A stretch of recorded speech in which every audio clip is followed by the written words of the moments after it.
أعوذ بالله من الشيطان الرجيم. قل هذه سبيلي أدعو إلى الله على بصيرة أنا ومن اتبعني وسبحان الله وما أنا من المشركين.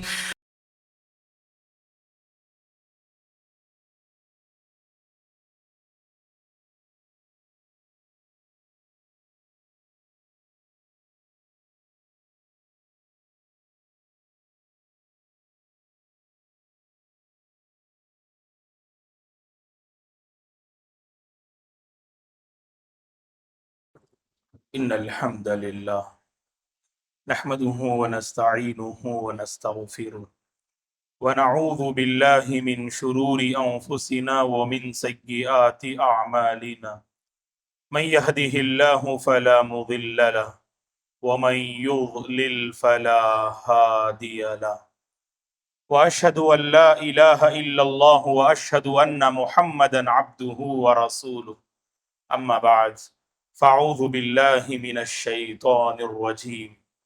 يا أيها الذين آمنوا اتقوا الله حق تقاته ولا تموتن إلا وأنتم مسلمون. يا أيها الناس اتقوا ربكم الذي خلقكم من نفس واحدة وخلق منها زوجها وبث منهما رجالا كثيرا ونساء، واتقوا الله الذي تساءلون به والأرحام إن الله كان عليكم رقيبا. يا أيها الذين آمنوا اتقوا الله وقولوا قولا سديدا يصلح لكم أعمالكم ويغفر لكم ذنوبكم، ومن يطع الله ورسوله فقد فاز فوزا عظيما. فإن خير الحديث كتاب الله، وخير الهدي هدي محمد صلى الله عليه وسلم، وشر الأمور محدثاتها وكل محدثة بدعة وكل بدعة ضلالة وكل ضلالة في النار. فأعوذ بالله من الشيطان الرجيم. ولقد خلقنا الإنسان ونعلم ما توسوس به نفسه ونحن أقرب إليه من حبل الوريد. إذ يتلقى المتلقيان عن اليمين وعن الشمال قعيد ما يلفظ من قول إلا لديه رقيب العتيد. وجاء السكرة الموت بالحق ذلك ما كنت منه تحيد، ونفخ في الصور ذلك يوم الوعيد. وجاءت كل نفس معها سائق وشهيد. لقد كنت في غفلة من هذا فكشفنا عنك غطاءك فبصرك اليوم حديد. وقال قرينه هذا ما لدي عتيد. ألقيا في جهنم كل كفار عنيد مناع للخير معتد مريب. الذي جعل مع الله إلها آخر فألقياه في العذاب الشديد. قال قرينه ربنا ما أطغيته ولكن كان في ضلال بعيد. قال لا تختصموا لدي وقد قدمت إليكم بالوعيد. ما يبدل القول لدي وما أنا بظلام للعبيد. ومن آياته أن خلق لكم من أنفسكم أزواجا لتسكنوا إليها وجعل بينكم مودة ورحمة إن في ذلك لآيات لقوم يتفکرون۔ ہر قسم کی تعریف، بزرگی اور بڑائی اس اللہ وحدہ لا شریک کے لیے ہے جس نے اس ساری کائنات کو پیدا کیا۔ درود اور السلام ہو رحمت للعالمین خاتم النبیین محمد عربی صلی اللہ علیہ وسلم پر، جن پر اللہ تبارک و تعالی نے دین اسلام جیسی عظیم نعمت اور دین کو نازل فرمایا۔ صحابہ اکرام رضوان اللہ علیہم اجمعین، تابعین، تابعین، تمام مومن مرد اور عورتوں پر اللہ کی رحمت اور اس کی سلامتی ہو، آمین۔ محترم بزرگوں، نوجوانوں، عزیز بچوں اور قابل احترام میری ماں اور بہنوں، اسلام دین فطرت ہے۔ اسلام نے انسانی جذبات، احساسات اور ضروریات کا پاس و لحاظ رکھا ہے۔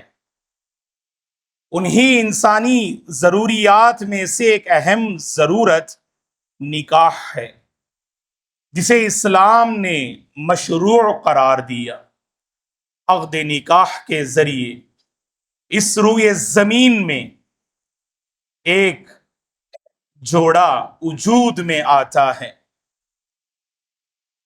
اس روئے زمین کا سب سے پہلا رشتہ یہی ازدواجی رشتہ ہے، جسے اللہ تبارک و تعالی نے آدم و حوا علیہم السلام کے مابین قائم فرمایا، اور قرآن مجید کی سورۃ الروم میں اللہ تعالی نے اسے اپنی ایک نشانی قرار دیا۔ خطبہ مسنونہ کے بعد آپ کے سامنے جو آیت کریمہ کی تلاوت کی گئی، اس میں اللہ تبارک و تعالی یہی فرماتے ہیں وَمِنْ آيَاتِهِ أَنْ خَلَقَ لَكُم مِّنْ أَنفُسِكُمْ أَزْوَاجًا۔ اللہ کی نشانیوں میں سے ایک نشانی یہ ہے کہ اس نے تمہارے لیے تم ہی میں سے جوڑے پیدا کیے۔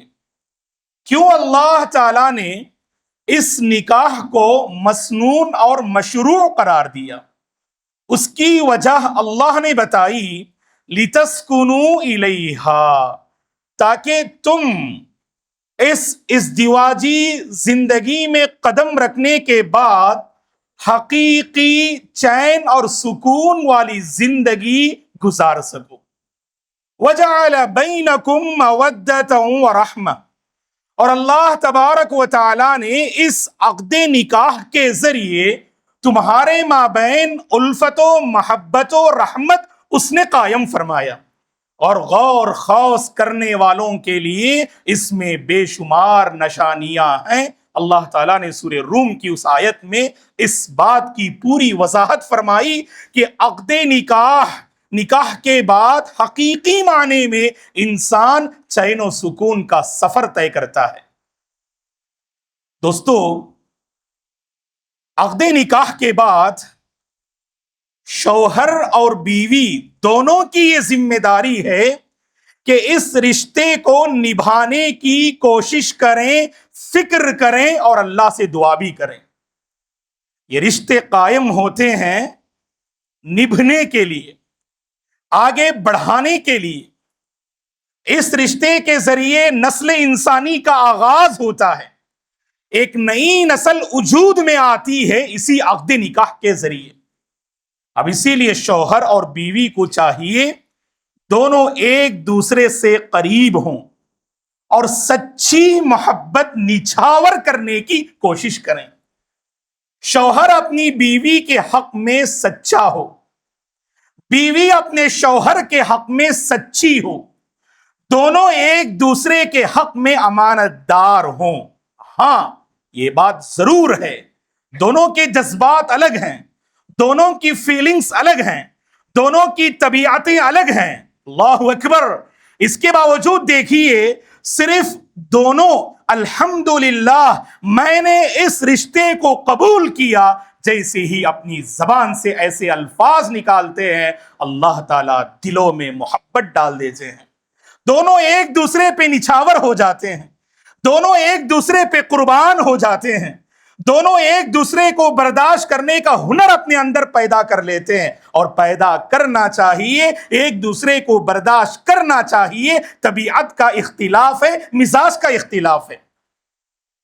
اگر طبیعت اور مزاج میں اختلاف ہے، لہذا اگر دونوں میں سے کسی کی ادا دوسرے کو پسند نہ آئے، اسے بھری محفل میں ذکر نہ کرے، لوگوں کے سامنے اسے ذلیل اور رسوا نہ کریں، بند کمرے میں چہار دیواری میں اس پرابلم کو سالو کرنے اور حل کرنے کی کوشش کریں۔ اسی لیے اللہ نے قرآن مجید میں سورہ بقرہ میں کیا فرمایا؟ ہن لباس لکم وانتم لباس لہن۔ اللہ اکبر! اللہ تعالیٰ نے شوہر اور بیوی کو لباس سے تعبیر کیا، اور لباس کا کام عیب کو چھپانا ہوتا ہے، لباس کا کام زینت کو ظاہر کرنا ہوتا ہے، لباس کا کام پردہ پوشی ہے۔ اللہ اکبر! وہ ازدواجی رشتہ کامیاب ہوتا ہے جو مسائل کو بند کمرے اور کھوٹری میں حل کرنے کی کوشش کریں۔ کسی تھرڈ پرسن کو انوالو نہ کریں، آپ بند کمرے میں مسائل کو حل کرنے کی کوشش کریں اور دونوں ایک دوسرے کے لیے عذر تلاش کریں۔ اللہ اکبر دوستو، یہ رشتے جو نبھتے ہیں یہ عذر تلاش کرنے سے نبھتے ہیں، ایک دوسرے کو معاف کرنے سے نبھتے ہیں، ایک دوسرے کو برداشت کرنے سے نبھتے ہیں۔ آپ اگر بیوی میں اگر 10 خامیاں دیکھتے ہیں، ان میں ضرور کچھ ایسی اچھائیاں بھی ہوں گی جو آپ کے دل کو بھا جائیں گی۔ ہماری نظر صرف کوتاہیوں اور کمزوریوں پہ ہوتی ہے، اسی لیے رشتہ بہت جلد ٹوٹ جاتا ہے۔ دوستو، جیسے جیسے زمانہ بڑی تیزی سے آگے بڑھتا ہے، ہم دیکھتے ہیں اللہ رحم فرمائے کہ ابھی رشتہ ہوتا ہے، عقد نکاح کے بندھن میں دونوں بندھے جاتے ہیں، اور مختصر سی مدت کے بعد خبر ملتی ہے، یہ افسوسناک خبر ملتی ہے کہ مولانا پچھلے مہینے یا ابھی چند دن پہلے جو نکاح ہوا تھا وہ نکاح ٹوٹ گیا۔ خلا اور طلاق کے واردات اللہ کی پناہ۔ اب یہاں معاملہ یہ ہے دوستو، پوری امانت داری سے ہم ذکر کریں گے، اور یہاں واللہ العظیم ذکر کرنے کا مقصد کسی کے دل کو ٹھیس پہنچانا نہیں، کسی کو تکلیف دینا نہیں، بلکہ حقیقت حال کو سمجھنے کی ہم دعوت دے رہے ہیں۔ جب اللہ کے گھر میں بیٹھتے ہیں نا تو میرے اور آپ کے دلوں کی کیفیت بدل جاتی ہے، یہاں سمجھنے کا ہنر اور ملکہ میرے اور آپ کے اندر پیدا ہوتا ہے، یہاں مجھے اور آپ کو غلطی کا احساس ہوتا ہے۔ اسی نیک نیتی کے ساتھ کچھ باتیں ہم آپ کی خدمت میں بیان کریں گے۔ دوستو، کبھی معاملہ ایسا ہوتا ہے، بلکہ اکثر ایسا ہی ہوتا ہے کہ شوہر اور بیوی دونوں ایک دوسرے سے قریب ہونا چاہیں نا، کچھ ایسے افراد ہوتے ہیں جو ان کی قربت کو پسند نہیں کرتے، جو ان کی محبت کو پسند نہیں کرتے، جو ایک دوسرے پر نچھاور ہونے کے جذبے کو پسند نہیں کرتے۔ اللہ سے ڈرنا چاہیے، اللہ کے بندو، اللہ کی بندیوں، اللہ کا تقوی اختیار کریں۔ ایک ایسا جوڑا جو پوری محبت کے ساتھ اپنا سفر طے کر رہا ہے، آپ درمیان میں داخل ہوئے، ان دونوں کے درمیان آپ نے جدائی ڈال دی۔ اگر آپ حدیث پڑھیں تو حدیث کی زبانی میں کہوں، ابلیس کا کام آپ نے کیا، شیطان کا کام آپ نے کیا۔ شیطان کو یہ عمل بہت پسند ہے۔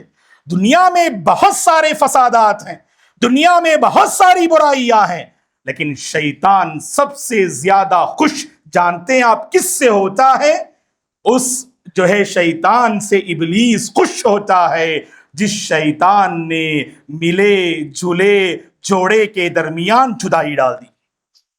کبھی ایسا کام نہ کریں دوستو، اللہ کو راضی کریں، شیطان کو خوش نہ کریں، اللہ کو راضی کریں، شیطان کو خوش نہ کریں۔ یہاں مسئلہ یہ ہے، دونوں قریب ہونا چاہتے ہیں لیکن دونوں کے درمیان جدائی پیدا کرنے والے لوگ یہاں موجود ہیں۔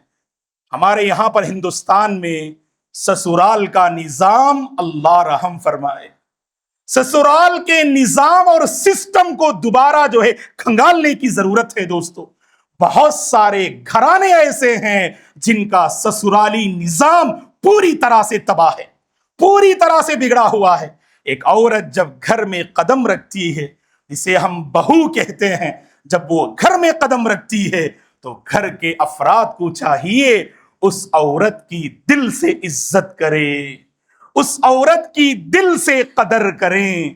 اس بات کو نہ بھولیں، اللہ کی بندیوں، آپ بھی عورت ہیں اور وہ بھی عورت ہے۔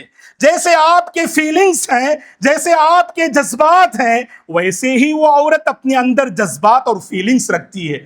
مسئلہ کیا ہوتا ہے جانتے ہیں کہ جیسے ہی وہ گھر میں داخل ہوتی ہے تو وہاں سے ظلم و ستم کی ایک عجیب داستان شروع ہوتی ہے۔ اللہ ہدایت دے، کتنے گھرانے ایسے ہیں جہاں پر ہماری بیٹیوں نے سسرال میں رہ کر موت کے فیصلے انہوں نے لے لیے، خودکشی کی راہیں انہوں نے تلاش کر لی، بلکہ آج بھی بہت ساری ہماری بہنیں ایسی ہیں جو سسرال میں قبر کی گھٹن وہ محسوس کرتی ہیں۔ دوستو یاد رکھنا، زندگی اللہ کی بڑی امانت ہے۔ میرے اور آپ سے کوئی ایسی حرکت نہ ہو سامنے والے کا دل نہ ٹوٹے، سامنے والے کی آنکھوں سے آنسو نہ آئے، سامنے والے کے دل سے اگر بد دعا نکل جائے وہ ہماری دنیا اور آخرت کی تباہی کے لیے کافی ہے۔ ایک بات میں آپ کو سمجھانے کی کوشش کرتا ہوں، غور سے سنیے گا۔ جب عورت آتی ہے نا تو ایک بات ذہن میں رکھیں آپ، وہ سب کچھ قربان کر کے آپ کے گھر قدم رکھتی ہے۔ ماں باپ کا لاڑو پیار قربان کیا، گھر کے آرام کو اس نے قربان کیا، من مانی زندگی کو اس نے قربان کیا، ساری سہولیات کو اس نے قربان کیا۔ صرف عقد نکاح کے ذریعے سے جب کوئی عورت سسرال میں قدم رکھتی ہے، ہونا تو یہ چاہیے کہ ساس اپنی بیٹی سے کہیں زیادہ اپنی بہو کا خیال رکھے، کیونکہ آپ کی بہو وہ ہیں جنہوں نے آپ کی اور آپ کے بیٹے کی خاطر سب کچھ قربان کیا۔ دوستو آج اس کے ساتھ کیا معاملہ ہو رہا ہے دیکھو، آج اس کے جذبات اور فیلنگ کے ساتھ کیا کھلواڑ ہو رہا ہے دیکھو۔ اسی لیے سمجھنے کی ضرورت ہے۔ ارے ساس کا کردار تو جانتے ہیں کیا ہونا چاہیے؟ اگر بیٹا اپنی بیوی سے ناراض بھی ہو تو ماں کا یہ کردار ہونا چاہیے کہ بہو کی خوبیاں بیٹے کے سامنے ذکر کرے، اور بیٹے کے ذہن میں جو غلط فہمی ہے اس کی اپنی بیوی کو لے کر ساس کا یہ کردار ہونا چاہیے کہ وہ غلط فہمی کو دور کرنے والا بنے۔ ایسا ہوتا ہے کیا دوستو؟ صبح سے شام تک بہت ساری اچھائیاں ہوتی ہیں، کہیں ایک خلاف ورزی ہو جاتی ہے، جیسے ہی گھر میں بیٹا داخل ہوتا ہے شکایات کا انبار لا کے کھڑا کر دیتے آپ۔ اب بتائیے، آپ نے جو ذہن کو کچلنے کی کوشش کی، اور جب آپ کے بیٹے کمرے میں داخل ہوں گے کیا وہ اپنی بیوی کے حق میں وفادار ہوں گے؟ کیا وہ اپنی بیوی پر رحم کرنے والے ہوں گے؟ آپ نے رحم کے جذبے کو کچلنے کی کوشش کی۔ اللہ سے ڈرے میری مائیں، ایسا کردار آپ کا نہیں ہونا چاہیے۔ ارے آپ تو اتنے اونچے مقام پہ فائز ہیں، اللہ نے آپ کو ماں کا مقام عطا کیا ہے، اور ماں اپنے اندر ممتا رکھتی ہے، ماں اپنے اندر رحم دلی رکھتی ہے، ماں کی پہچان رحم دلی سے ہے، اور آپ نے اس کی ساری حدیں آپ نے پار کر دی۔ اللہ کا تقوی اختیار کریں، اسی لیے آپ سے کوئی ایسی حرکت نہ ہو۔ یہاں پرابلم ایک اور مسئلہ کیا ہے کہ ہماری مائیں اپنی جو ہے سہیلیوں کے سامنے اور گھر والوں کے سامنے اپنی داستانیں ذکر کرتی ہیں۔ جانتے ہیں ہماری ساس کتنی کھٹن تھی، وہ مجھ پر کتنے ظلم و زیادتی کرتی تھی، میں تو کچھ بھی نہیں، میں تو اپنی بہو کو پورا جو ہے یعنی پوری سہولت فراہم کرتی ہوں، 25% بھی میں نہیں ستاتی ہوں، جبکہ میری ساس میرے ساتھ اس نے ایسا معاملہ کیا۔ اللہ سے ڈرنا چاہیے۔ آپ کے ساتھ معاملہ ہوا تو کیا آپ اپنی بہو کے ساتھ ایسا معاملہ کریں گے؟ ارے آپ تو ماشاءاللہ ساس کا مطلب ماں نہ صحیح لیکن ماں کے برابر ہے، اور ابھی ہم نے ماں کی ایک پہچان بتائی۔ ماں اپنے اندر ممتا رکھتی ہے، ماں اپنے اندر ایک رحم دلی رکھتی ہے، تو آپ کی یہ ذمہ داری ہے کہ دونوں کو آپ جو ہے قریب ہونے کی، آپ جو ہے کچھ نہ کچھ سبحان اللہ کچھ ایسی کوششیں کیجئے دونوں قریب ہو جائیں۔ یہاں مسئلہ ایسا ہوتا ہے کہ بیٹا کھل کر ماں سے یہ نہیں کہہ سکتا کہ میں اپنی بیوی کو تفریح کے لیے باہر لے جانا چاہتا ہوں۔ کیوں دوستو ایسی گھٹن والی زندگی سسرال میں ہوتی ہے؟ یاد رکھیے گا، سسرال کوئی اسکول اور کالج نہیں ہے جہاں رولز اینڈ ریگولیشن آپ جو ہے فراہم کریں۔ آپ اپنی بہو کے لیے رولز مت ڈالیے آپ۔ اور یہاں بڑا عجیب معاملہ ہے، بیٹی کے ساتھ معاملات الگ، بہو کے ساتھ معاملات الگ۔ اگر داماد نے آپ کو ماں کہہ دیا تو خوشی سے آپ نے قبول کیا، وہیں آپ کے بیٹے نے اپنی ساس کو ماں کہہ دیا، وہاں آپ کا کلیجہ منہ کو آ جاتا ہے، پریشان ہو جاتی ہیں آپ، اور سمجھنے لگتی ہیں کہ میرا بیٹا بدل گیا۔ اگر آپ یہ کہتی ہیں کہ آپ کا بیٹا بدل گیا تو آپ کے داماد بھی بدل گئے۔ تو یہاں پر دیکھیے گا دوستو، ظلم و ستم کی کیسی عجیب داستانیں۔ یاد رکھنا، جہاں پر یہاں عورت کی ذمہ داری ہے وہ شوہر کی اور شوہر کے گھر والوں کی عزت کرے، تو وہیں پر یہ لڑکے کی بھی ذمہ داری ہے وہ بیوی اور بیوی کے گھر والوں کی عزت کرے۔ یہاں سارے حقوق لڑکے کو ملتے ہیں، لڑکی کو حقوق نہیں دیے جاتے، لڑکی کو حقوق نہیں دیے جاتے۔ اسی لیے دوستو اس معاملے پر ہمیں غور کرنا چاہیے، اور میں خاص کر ہماری ماؤں سے پورے ادب و احترام سے یہ گزارش کروں گا، یہ اپیل کروں گا، اگر آپ کے دل میں سختی ہے اپنی بہو کے سلسلے میں، اللہ سے مانگیے، اللہ سے مانگیے، اللہ آپ کے دل کو نرم کر دیں گے۔ اللہ سے مانگیے، یہ دلوں کی سختی ہے، آپ نہیں سمجھ پا رہے کہ آپ اپنی بہو پر کس قدر ظلم کر رہی ہیں۔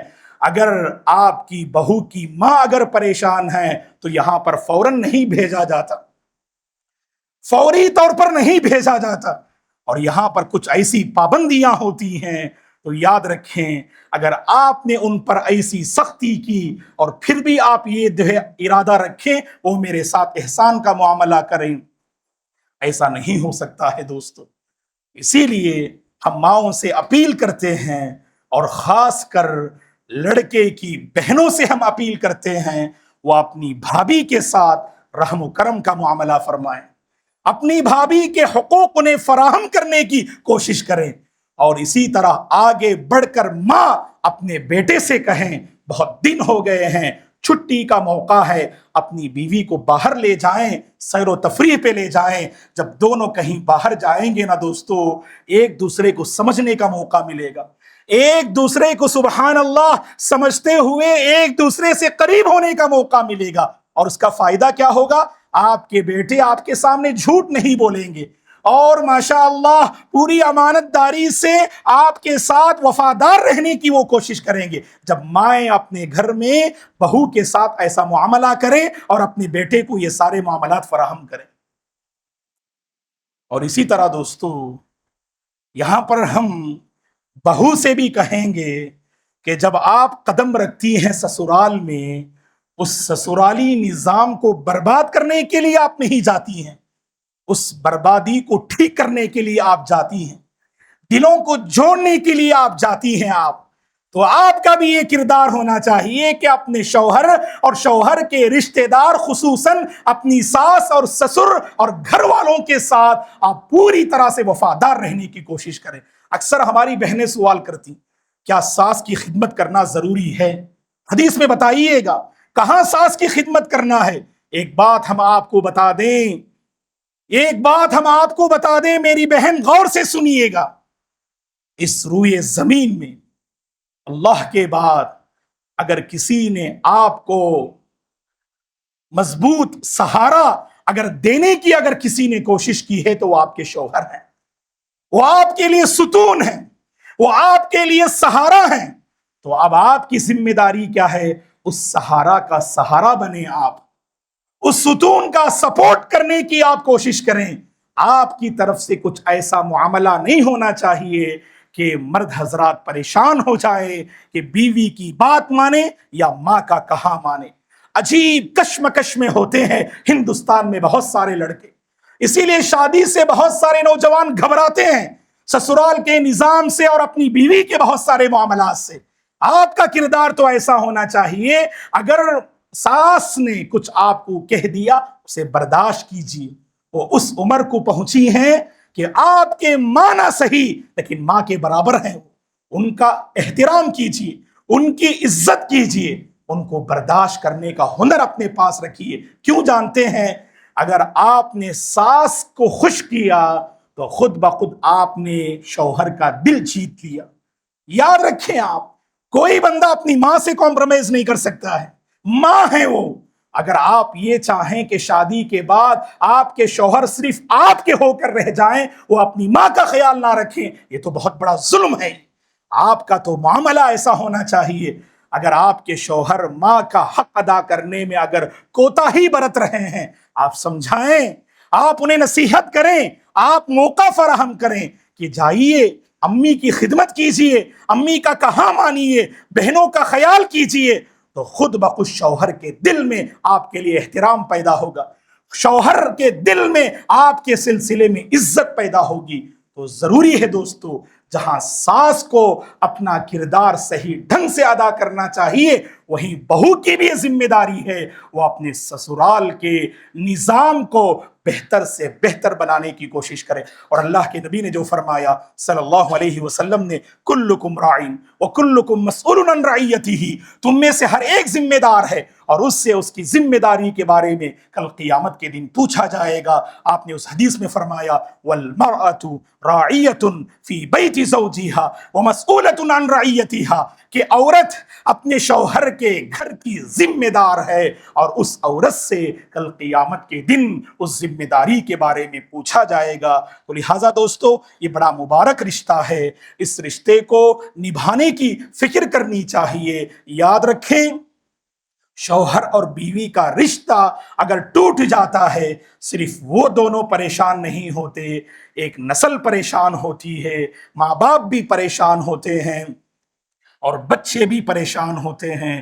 بچوں کو جہاں ماں کا پیار چاہیے، وہیں باپ کی شفقت بھی چاہیے۔ اسی لیے سلوشن یہ نہیں دونوں الگ ہو جائیں، سلوشن یہ ہے دونوں ایک دوسرے کو سمجھنے کی کوشش کریں۔ شادی یہ خانہ آبادی ہے، یہ خانہ بربادی نہیں۔ شادی سے سکون کی شروعات ہوتی ہے، شادی سے ہماری نگاہیں محفوظ ہوتی ہیں، شادی سے عزت و آبرو کی حفاظت ہوتی ہے، شادی سے ایک نسل انسانی کا آغاز ہوتا ہے، شادی سے انسان کو صحیح سمجھ نصیب ہوتی ہے، اور شادی سے رزق کے دروازے کھلتے ہیں، اور شادی بہت سارے مسائل کا حل ہے، اور شادی سے انسان پاک دامنی کا راستہ تلاش کرتا ہے۔ اسی لیے ہم تمام گھر والوں سے اپیل کریں گے کہ اس رشتے کو مضبوط کرنے کے لیے ہر کوئی اپنا رول پیش کرے۔ اگر دونوں الگ ہو رہے ہیں، میرے اور آپ کا یہ کردار ہونا چاہیے، دونوں کو جوڑنے کی کوشش کریں، دونوں کو ایک دوسرے سے قریب کرنے کی کوشش کریں۔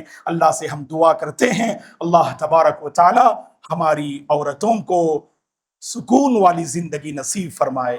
سسرال میں جن پریشانیوں کا وہ سامنا کر رہی ہیں، اللہ تعالی ہماری عورتوں کو صابرہ بنا دے، ہماری عورتوں کو شاکرہ بنا دے، اور ہماری مائیں جو ساس کے مقام پہ فائز ہیں، اپنی بہو پر رحم و کرم کا معاملہ کرنے کی اللہ انہیں توفیق عطا فرمائے۔ اللہ تبارک و تعالی اس دیواتی زندگی میں خیر و برکات کے فیصلے فرمائے، اور ہمارے وہ نوجوان لڑکے اور لڑکیاں جو شادی کے مرحلے میں قدم رکھ چکے ہیں، اللہ تعالیٰ ان کے حق میں نیک جوڑے کے فیصلے فرمائے۔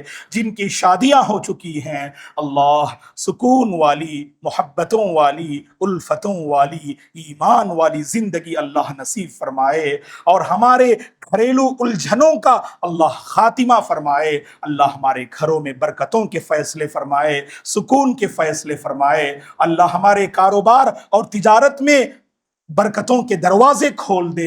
تو طبیعت کو لے کر پریشان ہیں، اپنی صحت کو لے کر پریشان ہیں، اللہ تعالیٰ ان کے حق میں شفا یابی کے فیصلے فرمائے، صحت کے فیصلے فرمائے۔ جہاں کہیں لوگ پریشان حال ہیں، اللہ سب کی پریشانی کو دور فرمائے۔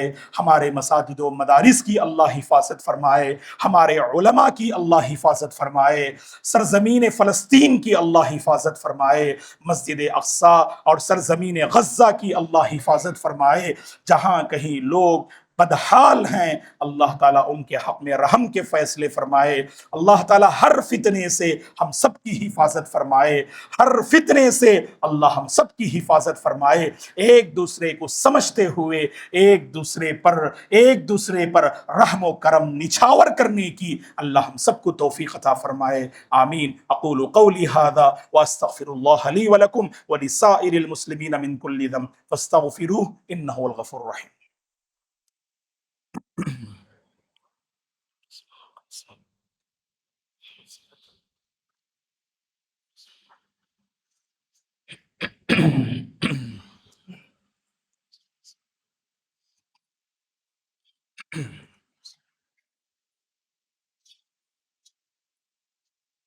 ان الحمد للہ نحمده ونستعينه ونستغفره ونعوذ بالله من شرور أنفسنا ومن سيئات أعمالنا من يهده الله فلا مضل له ومن يضلل فلا هادي له وأشهد أن لا إله إلا الله وأشهد أن محمدا عبده ورسوله أما بعد فأعوذ بالله من الشيطان الرجيم إن الله وملائكته يصلون على النبي يا أيها الذين آمنوا صلوا عليه وسلموا تسليما اللهم صل على محمد وعلى آل محمد كما صليت على إبراهيم وعلى آل إبراهيم إنك حميد مجيد اللهم بارك على محمد وعلى آل محمد كما باركت على إبراهيم وعلى آل إبراهيم إنك حميد مجيد اللهم أعز الإسلام والمسلمين وأذل الشرك والمشركين اللهم احفظ الإسلام والمسلمين اللهم انصر الإسلام والمسلمين اللهم أرنا الحق حقا وارزقنا اتباعه وأرنا الباطل باطلا وارزقنا اجتنابه